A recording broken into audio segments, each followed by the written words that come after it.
quiet because B is about to come up here.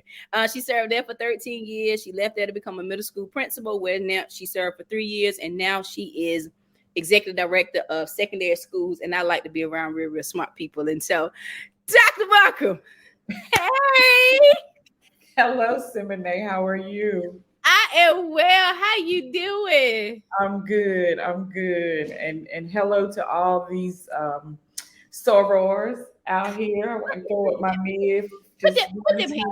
Put them hands down. And, you know, there have been some powerful women on here tonight. I don't know if I'm in the right room. You definitely in the right room. You definitely in the right room. I mean, thank you for coming on, because you don't know me as a student teacher. You don't know me as writing and speaking. You don't know me as all those things. You knew me as Simene Walden, the little teacher who had some issues going on, but you still have issues. We all have issues.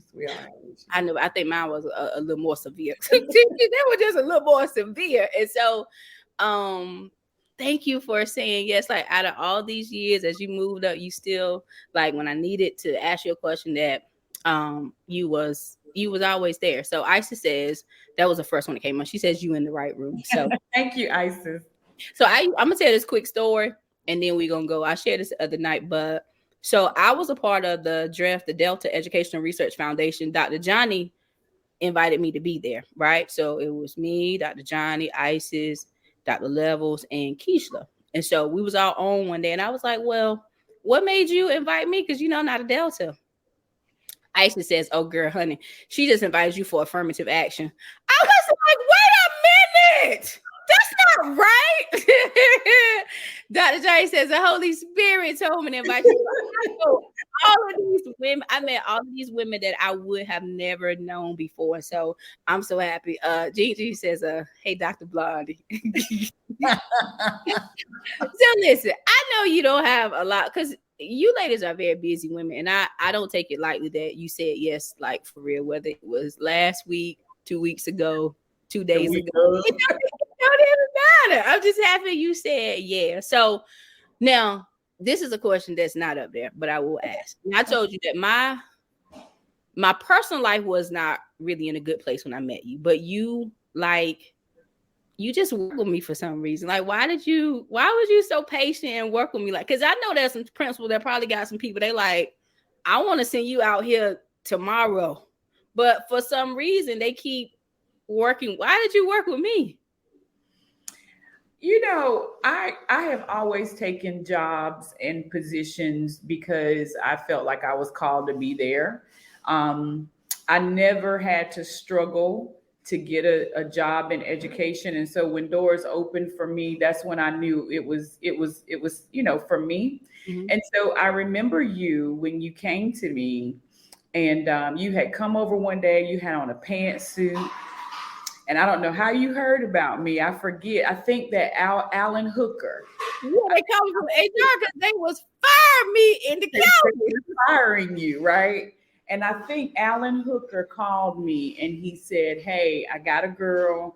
Her license is not together, and I know at a charter school, you all don't have to have every single person licensed. And so she's a good, she's going to be a good teacher.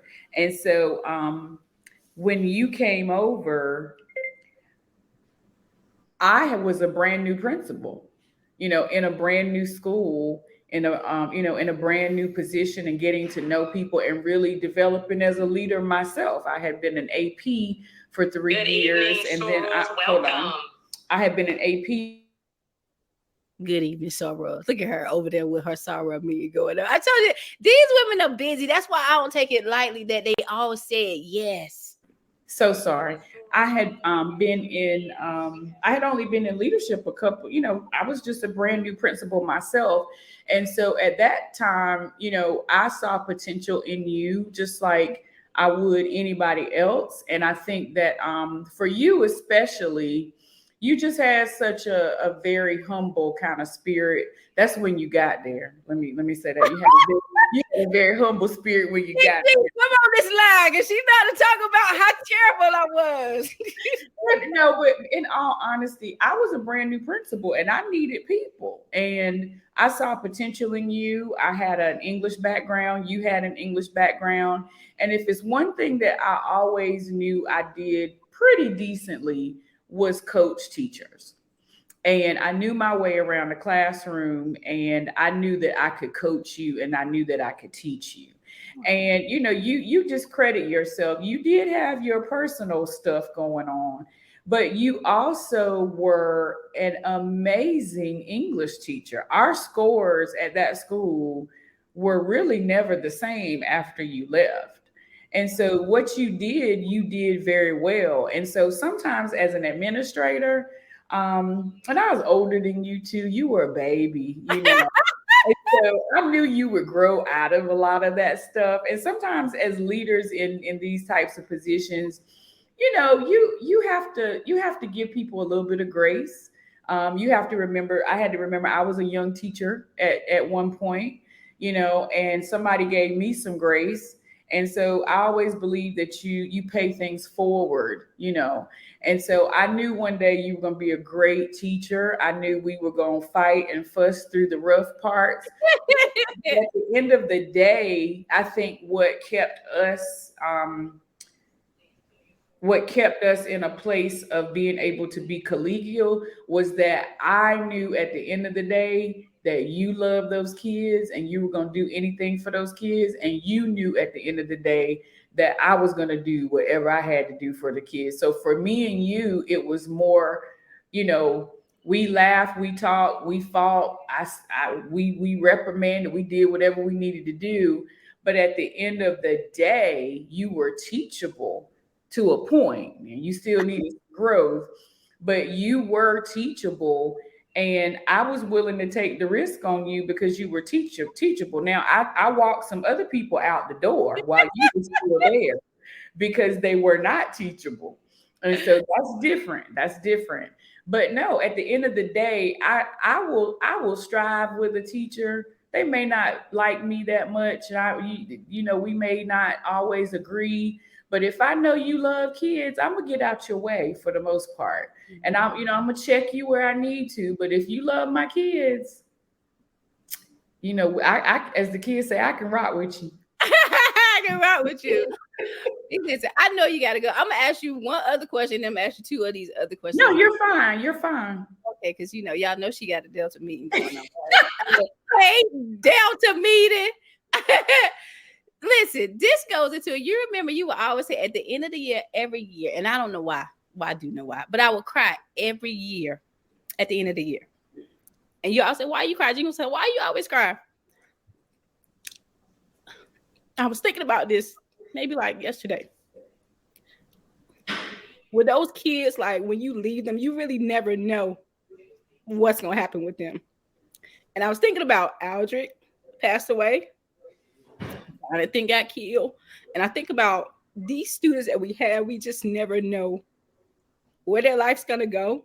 And so even though my personal life was like, if Jesus needed a fixing, that I look at these children like, man, this is somebody's child, and I really want to do a good job by them. And so, I don't take it lightly that you gave me a chance, even though you were new. I don't take it light that you gave me a chance, because you could have said, nah, because that's too funny. But thank you for your patience and your grace with me, because I wasn't always that easy to, the people that get me now, I'm a whole lot different. So y'all got to credit this lady right here, because who I was 10, 15 years ago, oh gosh, it was terrible. I think that happens to everybody. I had to grow as a leader, whether it was, working with a brand new teacher, whether it is working with a veteran teacher, anybody in leadership, if you can't be teachable, then there's no way in the world you can expect to get to move the work. And if you can't have vulnerable moments, then that doesn't help you connect with people and let them know that you're a real person too, right? And I had to learn that. Like, I came in hot, as an administrator. You know, I came in hot. And Yeah. so there was so much that I had to learn. And, you know, that school was a good, it was good ground for me. Mhm. And it was good ground for the people who I worked with, because I've seen people leave there and just go on to different things and different careers and be successful in other places. And so, you know, there were times when, you know, I think, you know, we despise small beginnings sometimes, Yeah. you know, but then when you look back on it and you see that it was really time for you to train, it was really time for you to grow, it was really time for you to make your mistakes and it not be too bad. You know, Yeah. you can still recover from it a little bit. And so I take my leadership, you know, for principals now very seriously, because I understand that you don't come in the person that you end up being, Yeah. right? And if you go in the same way you came out, then you didn't do what you were supposed to do. You didn't do the job well. Yeah. So, how was it? How did you move up from, like, because you was English teacher, then assistant principal, principal, now you're executive, executive director of secondary schools. How did you know when it was time to move from all these different places? You know, when I started teaching, a board member called me and said, "Hey, we heard that you will be graduating and you did your student teaching with us, and we want to place you at this school." And I said, "Okay." And so after that, I got a scholarship to be a principal fellow for 2 years. So then I had to come out of the classroom. And so I got the scholarship. I applied for it. I got the scholarship, and they said, "We want you to be a principal." And I said, "Okay." And so after that, someone from the district office called me after I finished my program and said, what kind of school would you like to go to? And I had just had a baby. So I said, elementary. And they said, "Okay, we're going to put you at this school." And so when I went to the charter school, I knew some people who were on the board, and they said, "We want you to apply." And so I applied and I got the job. And then from there, I left that school. I went to another district. I got the job. And so I got this job. I had been in the building 16 years as an administrator. And all of my children had grown up with me as an administrator. My middle son said to me last year, he said, "Mom, you've been a principal as long as I've been born." Yeah, yeah, I remember Graham. Graham, Yeah, yeah. he said, you've been a principal as long as I've been born." And I thought about it. And I said, "I really have. You know, it's 16 years I've been doing this." And so when an opportunity came, I really had to think about it because I love the building. But one thing about us is that we're loyal. We're very loyal, especially Black women. Yep. We're very loyal. And sometimes we're loyal to a fault. Mhm. And we sometimes will miss opportunities because we're so attached to the people and we're so attached to the work we've done there. And that's a good thing. But it often sometimes will keep us from moving to the next level. And so I do believe that when doors have opened for me, I walk through them. And I don't like to leave a place until I have done everything that I'm supposed to do in that place. And once I feel like I've done everything I'm supposed to do in that place and another door opens, then that's when I know. Now, doors have opened before and I have said it's not time. You know, it's not time for various reasons. But when it's time to move, you start getting that itch, you start getting that feeling that you need to do more. You want to grow, and sometimes growing doesn't always mean you have to leave the position. But sometimes it does mean that you have to leave the position if you want to get to the next level. And I remember praying to God that I would have a career, not just a job. And so I have really enjoyed my journey, and I have met wonderful people along the way. I have been able to sow into people, and people have also sown into my life. And so I think now in my position, I just get so much joy from supporting principals and coaching principals and seeing principals succeed and just seeing them grow and helping them through mistakes and helping them understand it's not the end of the world. You know, when you fail at something or you don't do something well, it's just a sign of the things that you should have done for the next time, right? So I think every opportunity is a growth opportunity, and I appreciate it when the doors open for me because they don't have to open. You know, they don't have to open, and so I appreciate it. I'm glad you came up because I get to see you in because it's one thing for somebody to be in a leadership role over you, and we had fun when we were. It was fun, but to really not know the ins and out of what a leader is thinking or because as teachers, there's teachers that be trying to tell principals what to do and they ain't never been a principal before, and it's like you really don't know what it takes for them to lead. And I really didn't, what I'm saying? Of course, I didn't know all of this stuff. So, it's 2023. It's different. We thought it's different in the classroom. It's very different. It's very different. What does it take to be a good principal, you think, in 2023? I'm going to tell you, I've asked myself this question a lot of times, and I think about it often as I support principals. And I see the things that principals are going through. I see how the legislation is changing. I see the attack against public education. And sometimes I really wonder, where are we going? Like, where is it going? What direction are we headed in? And I think for principals to be successful and to be good principals right now, I think you just have to stay grounded in doing what's best for kids. That's good. I think you just have to, we say that a lot and we say it like it's just a cliche. We're here for kids. We love kids. Everybody doesn't love kids, and we have some of those people in our buildings. And so for me to be a good principal right now, the first thing you have to do is you have to take care of yourself. I came through education like many folks on here who've been in it 20, 30 years. I came through education when you worked from sun up to sundown. You worked on the weekends. You went home late. You got there early. You sacrificed your children. You sacrificed your marriage. You sacrificed your health. And the demand was there. And especially if you were a woman, you had to work harder than the men. And if you're a Black woman, then you definitely have to work harder than everybody else. And so I think that now, if you don't focus on your health and you don't focus on your mental health, and your well-being and your physical health, everybody's dealing with things now that we could have prevented when we were in our 20s and 30s in education, especially in leadership, if we had done a better job of taking care of ourselves. And so I appreciate the new focus on SEL and mental health.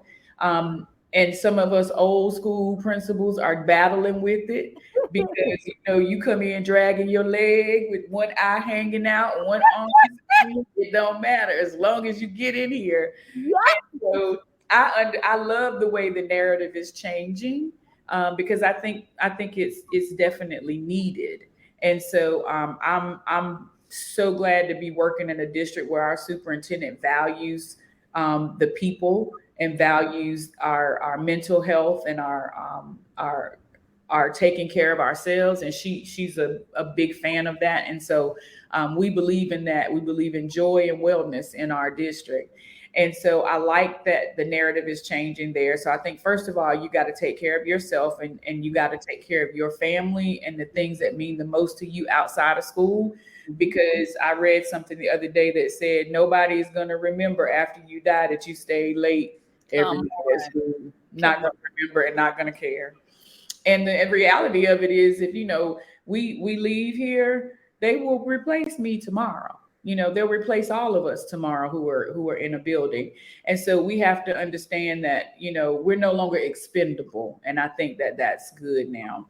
And I think the other thing that principals need to be successful, just to be good principals, is to be good people. That's good. Yeah. Good people, have some ethics, move, make moves that are ethical, make moves that kind of align with your moral compass, have a moral compass, Come on, board compass. have a moral compass, and just be good people. I think what we're missing is that we have so many good people in education, and they're just being beat down, beat down, beat down, beat down. From the superintendent to the principal to the teachers to the, I mean, everybody's just getting beat down, beat down, beat down. And I think after a while that weighs on you, and it makes people feel like it's hopeless. And so to be a good person in education right now is hard because everything is coming at you so hard right now. Um, and having that resilience to kind of stay the course, even when it's bad, even when you feel like you can't do anything right. But I think that any principal that's been in it a while, and I say this to younger principals too, coming into this, you got to have some resilience. You got to have some tough skin. You got to be willing to take those hard knocks sometimes. You got to be willing to get back up on your feet, and you got to be willing to go right back in there again and roll your sleeves up and do what's best for kids. And we say it to our teachers, but we don't always want to do it. And the principalship is a very lonely place, and you don't have people that you can trust and talk to all the time. And so the best thing you can have is a coach in your life. And so I do a lot of coaching with principals and supporting principals, but we also have an additional principal coach in our district. That's just somebody you can talk with, somebody you can glean from, somebody who can, kind of listen to you, somebody that's not evaluating you like I am.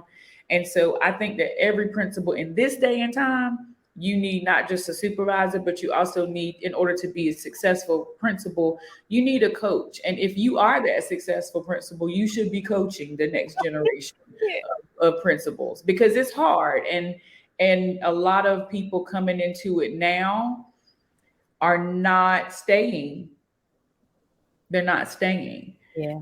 And we're experiencing a really significant principal shortage right now. And when somebody leaves, there are not 20 and 50 and 100 people in line for the job anymore. Wow. And so we have to be really strategic about coaching principals. They may not be perfect. We weren't perfect, but having a coach to help you navigate those landmines that often come when you're a principal is probably, one of the strongest things I can say you probably need to invest in. Wow, that's good. I have my principal last year. She's no longer at the school that I'm supposed to be back assigned to. So I keep praying for me on that, right? So, she was I love that lady. That lady was a great principal. But then she left, and it's like, man, I've seen where I work with good people that's left, and then I work with some people. I'll be like, you still here? So yeah, for real, I've seen good people leave. So listen. I know you got to go. I'm gonna ask you this last thing, so then I'll let you go. How do you balance? Because you talked about, it was marriage. Sometimes marriage can suffer. Kids. How do you balance being a wife, a mom to 3 children, a sister, a daughter, all the things you do? Like, how do you balance that? Lots of prayer. Yeah. Lots of prayer. A little bit of wine. Bit of wine. Did you hear that? She had a little bit of wine. A little bit of wine. No, I will say this. Knowing when to move has a lot to do with it. Has a lot to do with the balance, right? It has a lot to do with, when my children were younger, there's no way I could have just taken on what I'm doing now. Mm-hmm. And so a lot of that moving from place to place was also timing, because my children were coming to, y'all know, my kids grew up at the school with us, right? Yeah. And, you look back and you have some regrets about things that you missed or time that you didn't spend. And so I wish I could say that I had done a better job of that when they were younger. But I will say that when the timing, whatever time you're in, whatever season you're in with your family and your kids, God gives it back to you. And Oh, so me and my kids, I think that now that they're older and we are like they're driving and they got their own lives and they're telling me about their lives and they're in college and so I do know that there were a lot of sacrifices I made back then. And as leaders, and those of you who've been in this for a while, you spend your life trying to make it up. I missed the doggone, what is it, award ceremony. 20 years old and you buying them everything and sneakers and stuff. You try to make up for stuff that you could never make up for. But I think that what I'm seeing now is that I'm getting the opportunity to enjoy my kids, yeah. and so I think that moving into this role was not only timing for me, but also timing for my family. So I wish I could say I knew the answer to the balancing piece. I probably still struggle and don't do a better job, but what I do a better job of now is taking care of myself. And that's something I did not do back then. So, I've lost about 20 pounds. Look at her. Look at her looking all slim over there. Go, babe. I lost about 20 pounds and I work out. I got me a trainer. Come on, Cut all my hair off so I wouldn't have any distractions. yeah.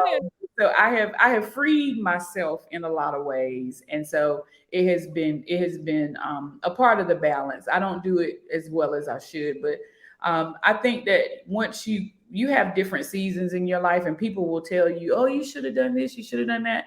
There are different seasons. My girlfriend is in a season now where her girls are grown and she's traveling all over the place. I still got kids at the house. I can't travel all over the place. I do some traveling, but and so I just think that you have to figure it out for yourself. You got to figure it out for you and your family. You got to pray for God to open those doors when you say, you know what, I've been in this for a long time. I need to I need to spend more time with my kids. God will open those doors for you. So my career in education has been wonderful. It has had its ups and downs, but I think now, after being an educator for over 20 years, um, I'm really starting to get into my groove and starting to really understand how to help leaders and how to keep them from making some of the same mistakes and just how to help them grow. Oh my gosh. I know. I grew up too. Walden. Okay. So we all grew up. Yeah. Jenkins is like, you might well call her superintendent of that school because she's still there. She gonna be there forever. Thank you so much for Thank you for asking me. Oh, you're welcome. And you can come. This your first time with me, but listen, you can come back. I want you to come back more, and then we can talk. I'll be glad to. I'll be glad to. This was really good. Thank you so much. You can go to your meeting with your friend. This is way more fun right now, though. So thank you for having me. You're welcome. I love you, bunches. Thank Love you too. So Love you too. I'll see. Jenkins said that your collarbone showing. You over there? When I sent her your flyer, she says, "I don't think her hair was like that the last time." I was like, "Well, I don't know because I ain't seen it in a while." So funny. I love you. Thank you so much. Okay. Bye-bye. Bye-bye.